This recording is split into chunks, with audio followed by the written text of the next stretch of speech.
Hello friends, कैसे हैं आप सब। Welcome back in my YouTube channel Reenu academy. TCS से रिलेटेड जो मैंने एक वीडियो डाली थी उस पर मुझे बहुत सारे कमेंट्स मिले, डाउट्स थे लोगों के कि कैसे टीसीएस कैलकुलेट करना है, किस पर वो कैलकुलेट होगा, और भी रिलेटेड कमेंट्स थे। तो उससे रिलेटेड एक क्लैरिफिकेशन जो थी, government of India, department of revenue, ministry of finance and CBDT ने एक प्रेस रिलीज करी है। जितने भी आपके डाउट्स हैं सब क्लियर हो जाएंगे। आप वीडियो को एंड तक जरूर देखना ताकि आपके जितने भी डाउट्स है वो अच्छे से क्लियर हो जाए, ठीक है। और आपको टीसीएस वाला जो प्रोविजन अगर आपको देखना है तो उसका जो वीडियो है उसका लिंक मैंने ऊपर आई बटन में एंड नीचे डिस्क्रिप्शन बॉक्स में दे दिया है, वहां से जाके वीडियो देख लीजिएगा। आपको पूरा समझ आ जाएगा कि ये प्रोविजन कैसे एप्लीकेबल होना है, किस पर एप्लीकेबल होना है, कैसे कैलकुलेट करना है। वहां पे मैंने एग्जाम्पल्स की हेल्प से भी दिखाया है, ठीक है। नाउ हमें क्लैरिफिकेशन देखते हैं। Clarification on the doubts arising on account of the new TCS provision, मतलब जो हमारा न्यू टीसीएस प्रोविजन आया है उसके ऊपर कुछ डाउट्स थे, उसको लेकर क्लैरिफिकेशन है। There are the reports in the certain section of the media, मतलब मीडिया में कुछ रिपोर्ट से हमें ये पता लगा है कि कुछ डाउट्स हैं regarding the applicability of the provision relating to the TCS on the certain goods introduced by effect Finance Act 2020, ठीक है।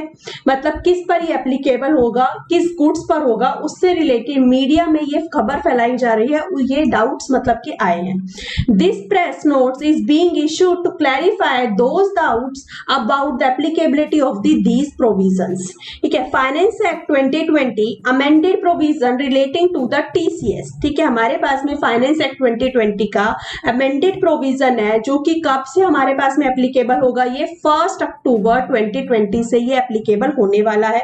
कितना परसेंटेज हमें कलेक्ट करना है, ये the seller of the goods, कौन इसको कलेक्ट करेगा, जो गुड्स का सेलर है वो कलेक्ट करेगा। कितना परसेंट, 0.1%, ठीक है। और 0.75%, 0.075% आपका रेट ये इसलिए है, ये कब तक है, 31 मार्च 2021 तक। ड्यू टू कोविड-19 एंड रिलीफ दी गई है 25% की आपको, तो 75% आपका पास में ये रेट एप्लीकेबल हो जाएगा इसका, ठीक है।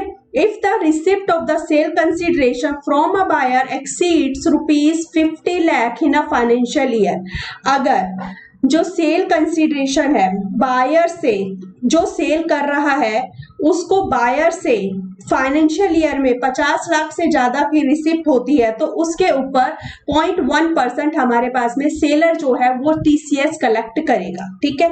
Further to reduce the compliance burden, मतलब जो आपका कंप्लायंस बर्डन है उसको रिड्यूस करने के लिए ये it has been provided that the seller would be required to collect tax only if his turnover exceeds ₹10 crore in a last financial year. ये प्रोविजन आपका तभी लगेगा जब आपका लास्ट फाइनेंशियल ईयर में जो आपका टर्नओवर है वो 10 करोड़ से ज्यादा है। यानी कि आपको सबसे पहले ये देखना है कि आपका लास्ट फाइनेंशियल ईयर में टर्नओवर कितना था। अगर वो 10 करोड़ से ज्यादा है तब तो आपका ये प्रोविजन एप्लीकेबल होगा। अगर ज्यादा नहीं है 10 करोड़ से तो आपको इसका प्रोविजन को देखने की जरूरत ही नहीं है, ठीक है। नंबर 1 पॉइंट आपका ये है। दूसरा केस इसमें ये है, moreover the export of the goods has also been exempted. अगर आपने गुड्स एक्सपोर्ट्स करे हैं तो उस केस के अंदर भी आपके पास में ये प्रोविजन एप्लीकेबल नहीं होता है। It has been reported in the media में दूसरा हमारे पास में क्या पता लगा है कि that the TCS has been made applicable to the amount received before 1 October 2020, कि टीसीएस मतलब मीडिया में ये खबर फैलाई गई है कि टीसीएस जो है वो 1 अक्टूबर 2020 से पहले जो अमाउंट रिसीव्ड होगा उस पर एप्लीकेबल होगा। नहीं, ऐसा नहीं है। It is clarified that this he report is not correct, ये रिपोर्ट करेक्ट नहीं है। In this connection, it may be noted that this TCS shall be applicable on the amount received on or after 1 October 2020. 1 October 2020 उस तारीख से लेकर और उसके बाद में जो भी आपको अमाउंट रिसीव्ड होगा उस पर ही एप्लीकेबल होगा। अब वो भी तब एप्लीकेबल होगा अगर आपका लास्ट फाइनेंशियल ईयर में आपका टर्नओवर 10 करोड़ से ज्यादा है, तब फर्स्ट कंडीशन ये आपकी फुलफिल होनी चाहिए। दूसरी कंडीशन है और आपका कंसिडरेशन है जो है वो 50 लाख से ऊपर आप कलेक्ट करते हो एक पर्टिकुलर बायर से। जैसे कि एग्जांपल मैं आपको बताती हूँ, a seller who has received ₹1 crore before 1 October 2020। मतलब एक सेलर है, ठीक है, यहाँ पर हमारे पास में ये हमारा यहाँ पर 1 अक्टूबर है, 1 अक्टूबर से पहले अगर उसने 1 करोड़ रुपए रिसीव किया, ठीक है, उसके बाद फ्रॉम अ पर्टिकुलर बायर, और आपको सिंगल बायर देखना है, अगर सेलर एक सिंगल बायर से 1 करोड़ रुपए रिसीव करता है वो भी 1 अक्टूबर से पहले, एंड रिसीव ₹5 लाख आफ्टर 1 अक्टूबर, 1 अक्टूबर के बाद वो कितना रिसीव कर रहा है, 5 लाख, ठीक है, then would be required to collect tax on ₹5 lakh only and not on ₹55 lakh. That means उसको सिर्फ इस 5 लाख पर टैक्स कलेक्ट करना है, उसको ये 1 करोड़ पे कलेक्ट नहीं करना है, क्योंकि ये उसको कब रिसीव हुआ, 1 अक्टूबर से पहले रिसीव हुआ, तो यहाँ पर ये कलेक्ट नहीं होगा। सिर्फ आपको 5 लाख के ऊपर आपका जो टैक्स का रेट है वो लग जाएगा। अभी जो रेट चल रहा है वो 0.075% है, और 31 मार्च 2020 तक 21 तक 31 मार्च 2021 तक आपका ये रेट एप्लीकेबल होगा, तब तक आपके पास में इतना आ जाएगा, ठीक है, bye including the amount received before 1 October 2020, ठीक है, यानी कि आपका इस पर ये लगेगा 1 करोड़ के ऊपर आपका कुछ भी कैलकुलेट नहीं होगा। सबसे पहला ये डाउट क्लियर हो गया कि ये किस पर लगना है। सेकंड पॉइंट आता है, it has also been reported in the certain section of the media that every transaction will attract the TCS.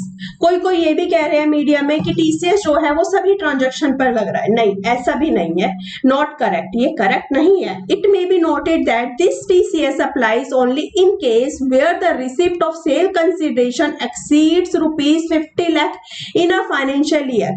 अगर आपकी सेल कंसिडरेशन एक पर्टिकुलर बायर से 50 लाख से ज्यादा आपकी रिसीव होती है, तभी ये प्रोविजन आपका एप्लीकेबल होगा, अदरवाइज आपका प्रोविजन ये एप्लीकेबल नहीं होगा। As the threshold is based on the yearly receipt, किस पे ये थ्रेशोल्ड जो है वो ईयरली रिसिप्ट पर है। It may be noted that only for the purpose of the calculation of the threshold of ₹50 lakh, the receipt from the beginning of the financial year, that is from 1st April 2020, shall be taken into account. For example, in the above illustration, the seller has to collect the tax on receipt of ₹5 lakh. 5 lakh के ऊपर वो collect करेगा, ठीक है, after 1st October 2020, because the receipt from 1st April 2020, that is 1 crore 5 lakh exceeded specified threshold limit. इस वाले case के अंदर उसने 5 लाख के ऊपर इसलिए कलेक्ट करा क्योंकि उसकी जो रिसिप्ट है वो 50 लाख से ज्यादा है एक पर्टिकुलर बायर से, और इसी वजह से ये प्रोविजन उसका लग जाएगा। अगर यहाँ पर उसकी इतनी कंसीडरेशन नहीं होती तो ये प्रोविजन हमारे पास में नहीं एप्लीकेबल होता। उसके बाद है, further the seller in the most of the cases maintains running account of the buyer in which the payment are generally not linked with the particular sales invoice, ठीक है। Therefore in order to simplify and ease the compliance of the collector, it may be noted that this TCS provision shall be applicable on the amount of all sales consideration received on or after 1 October 2020। यानी कि ये जो TCS का provision है सिर्फ उसी आपकी sales consideration पर एप्लीकेबल होगा जो कि आप रिसीव करोगे कब, on or after 1 October 2020, without making any adjustment for the amount received in respect of the sales made before 1 October 2020।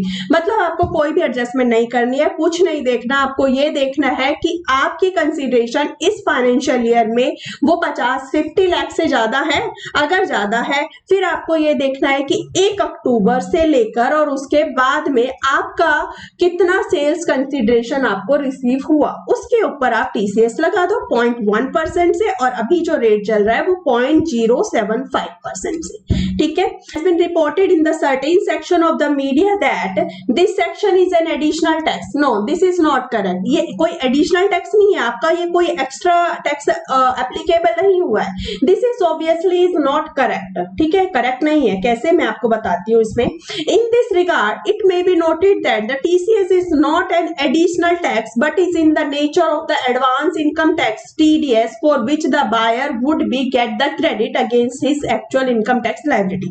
मतलब कि आपका ये जो TCS है ये कोई एडिशनल टैक्स नहीं है, लेकिन ये क्या है, इसका नेचर एडवांस इनकम टैक्स और टीडीएस की तरह है, जैसे कि आपको उनका क्रेडिट मिलता था ऐसे ही आपको इसका भी क्रेडिट मिलेगा आपकी इनकम टैक्स लायबिलिटी के अगेंस्ट में, ठीक है। And if the amount of the TCS is more than the his tax of liability, अगर आपका जो टीसीएस का अमाउंट है जो आपने मतलब की है वो आपका ज्यादा है, जितनी आपकी क्या है इनकम टैक्स लायबिलिटी से अगर आपका वो ज्यादा होता है, the buyer would be entitled for the refund of the excess amount along with the interest. मतलब बायर इसको पे कर रहा है, सेलर कलेक्ट कर रहा है ना, पे कौन कर रहा है, बायर कर रहा है, बायर अपने उसमें लगा के देगा तो बायर इसका रिफंड ले सकता है और उसको उसका इंटरेस्ट भी मिलेगा, ठीक है। It may also be noted that the TCS shell be applicable on the only on the receipt exceeding ₹50 lakh. मैंने आपको ये ऊपर भी बताया कि टीसीएस सिर्फ हमारे पास में तभी ही लगेगा अगर आपकी रिसिप्ट 50 लाख से ऊपर है तो, ठीक है। By a seller from a particular buyer, एक सेलर को अगर किसी पर्टिकुलर बायर से, सिंगल बायर से 50 लाख से ज्यादा सेल कंसिडरेशन रिसीव होती है तभी टीसीएस एप्लीकेबल होगा, वो भी उसी कंसिडरेशन पे एप्लीकेबल होगा 1 अक्टूबर से लेकर उसके बाद में जो भी उसको रिसीव होती है उस पर, उससे पहले जो उसको रिसीव हो उस पर ये एप्लीकेबल नहीं होगा। नेक्स्ट आता है therefore on the payment of ₹1 crore made by a buyer to a particular seller only ₹5,000। मतलब कि यानी कि अगर कोई भी हमारे पास में बायर है वो सेलर को पेमेंट करता है, कितने की पेमेंट करता है 1 करोड़ की पेमेंट करता है, तो सेलर उससे कितना कलेक्ट करेगा, 1 करोड़ का कितना परसेंट, 0.1%, 1 करोड़ का 0.1% आ जाएगा आपका, तो यानी कि 5,000 आ जाएगा। और इस साल के लिए आपका कितना हो जाएगा 3750, कैसे 1 करोड़ का कितना परसेंट 0.075%, ठीक है। 1 करोड़ का 0.075% आप कर दोगे तो इतना आपके पास में ये रिसीव हो जाएगा, वो भी कितने से ऊपर 1 करोड़ में से आप 50 लाख में माइनस कर दोगे, 50 लाख जो बचेगा 50 लाख के ऊपर आप ये कैलकुलेट करो, ठीक है। शैल बी कलेक्टेड, इतना ये आपका कलेक्ट हो जाएगा। Hence, in the case of a person making payment of ₹1 crore each to the 10 different seller, एक आपके पास अगर कोई भी एक पर्सन है वो 10 सेलर को, ठीक है, जैसे फॉर एग्जांपल मान लो ए है, ए जो है 10 सेलर को, अलग अलग सेलर को 1-1 करोड़ की पेमेंट कर रहा है, तो उस केस के अंदर उसको कितना कितना टीसीएस मतलब कि कलेक्ट वो करेगा 5,000 ईच पर्सन आ जाएगा।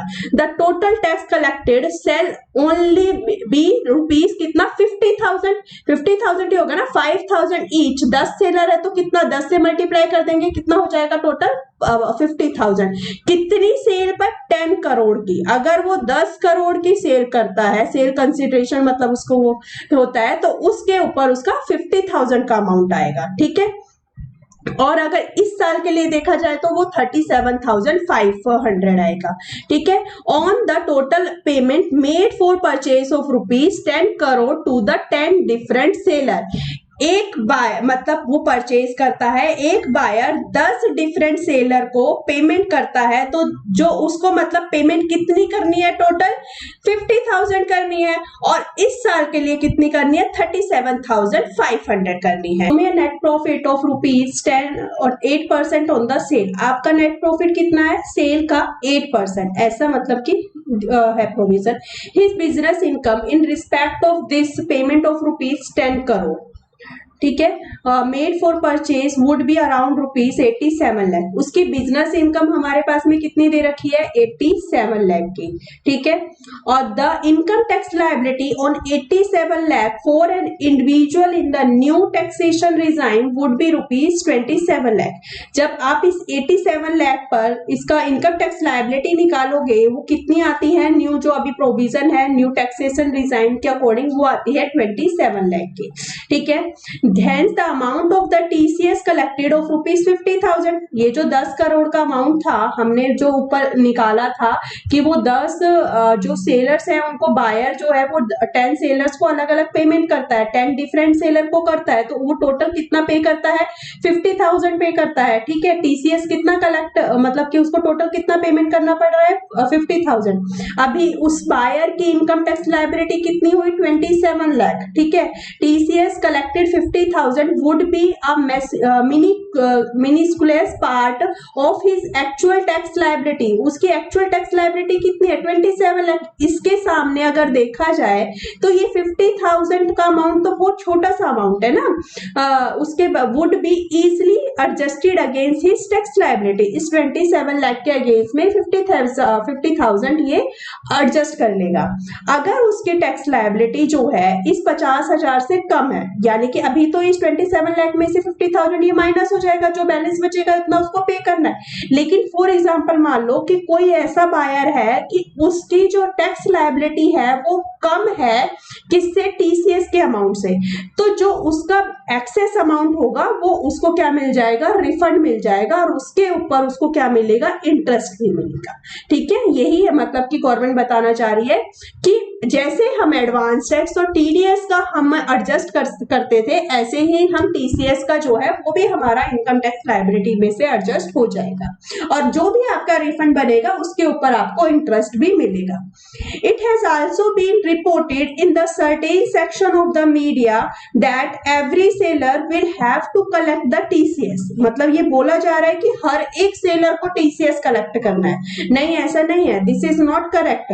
ठीक है, in this context it may be noted that in order to reduce the compliance burden, हमें क्या करना है? कंप्लायंस बर्डन को कम करना है। This TCS is made applicable to only दो seller whose business turnover exceeds ₹10 crore. सबसे ऑब्वियस सी बात है, जिसकी टर्नओवर लास्ट फाइनेंशियल ईयर में 10 करोड़ से ज्यादा है उसी पर ये प्रोविजन एप्लीकेबल होना है। तो ये सब पर कहां से एप्लीकेबल हो गया? सब पर तो ये एप्लीकेबल ही नहीं है ना। सिर्फ पहले हमें फर्स्ट चीज हमें ये चेक करनी है कि हमारी लास्ट फाइनेंशियल ईयर में टर्नओवर 10 करोड़ से ज्यादा थी कि नहीं थी। अगर ज्यादा है तभी आपको ये प्रोविजन के बारे में सोचना, अगर नहीं है तो आपके पास में ये प्रोविजन एप्लीकेबल नहीं होगा। In other words, those having turnover of less than 10 crore will not be required to collect the TCS. उनको कलेक्ट करने की जरूरत ही नहीं है। There are only around 3.5 lakh person who has disclosed business turnover of more than 10 crore. मतलब financial year 18-19 में government के डाटा के अकॉर्डिंग 3.5 लाख पर्सन ही ऐसे हैं जिनके टर्नओवर 10 करोड़ से ज्यादा है। ठीक है, यानी कि there are around 18 lakh entities which already deal with TDS और टीसीएस, जिनके ऊपर मतलब पहले से ही टीडीएस और टीसीएस लगता था। मतलब जो पहले से ही इसमें डील कर रहे हैं तो उनके लिए तो कुछ भी न्यू नहीं है ना, वो तो पहले से ही इसमें डील कर रहे हैं। Therefore, this TCS collection under this new provision would be required to be made by the person who in the most of the cases would already be complying with the other provision of the TDS and TCS। मतलब जिनके ऊपर पहले से ही TDS और TCS लग रहा था तो उनको तो इस चीज की कोई टेंशन ही नहीं है, वो तो पहले से ही इसके अंदर डील कर रहे थे ना। तो ये प्रेस रिलीज से रिलेटेड इतना ही था जितना भी मैंने अभी दिखाया आपको। होप सो आपके सारे डाउट क्लियर हो गए होंगे। इससे रिलेटेड एक और प्रेस रिलीज है, उसका वीडियो में कल मेरी आएगी, आप वहां पे जाके देखिएगा चैनल पर। चैनल को सब्सक्राइब कर दीजिए और नोटिफिकेशन बेल आइकन भी प्रेस कर दीजिएगा ताकि आपको टाइम टू टाइम नोटिफिकेशन मिलती रहे। Thank you so much. मिलते हैं नेक्स्ट वीडियो में।